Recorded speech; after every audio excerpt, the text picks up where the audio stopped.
Le Cap-Vert, c'est une destination que je recommande à 100%.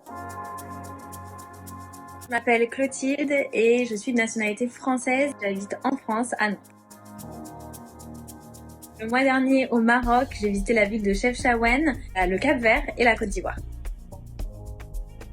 Je suis une voyageuse solo, je viens de rentrer d'un an de voyage avec mon sac à dos sur le continent africain et une partie du Moyen-Orient. Sur mon compte Instagram, je partage mon expérience, mes conseils en tant que voyageuse solo et notamment en tant que femme pour démystifier un petit peu toutes ces croyances et permettre à chacun de pouvoir vivre cette liberté et ce bonheur de voyager en solo. Alors, en janvier 2023, je suis partie au Cap-Vert en solo. J'ai principalement visité l'île de Santiago. Le Cap-Vert, c'est 10 îles. L'île de Santiago où se trouve la capitale Praia. Malheureusement, j'ai pas pu aller dans les autres villes parce que j'y étais à la période du carnaval.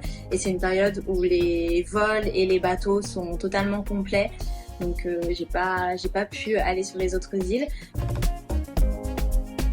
C'est Tarrafal, qui est une station balnéaire où il fait super bon vivre avec des plages magnifiques. Ensuite, j'ai apprécié faire la randonnée de la Serra Malagueta pour ses points de vue magnifiques. Et je vous conseille de passer par le marché de Sucupira à Praia pour vivre un petit peu l'ambiance locale. C'est très très vivant et vous pouvez déguster les plats locaux.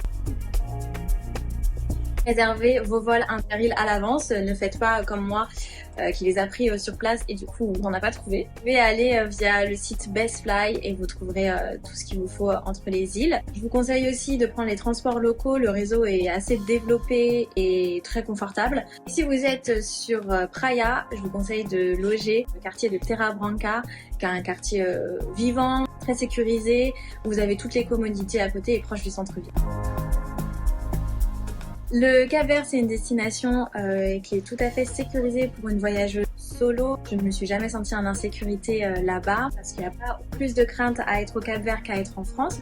Il faut juste faire attention à certaines choses, comme par exemple ne pas sortir seul dans les rues la nuit, ne pas boire d'alcool si vous êtes avec des inconnus. Je conseille aussi d'aller dans les auberges de jeunesse qui sont très développées au Cap-Vert et vous permettront de rencontrer d'autres voyageurs.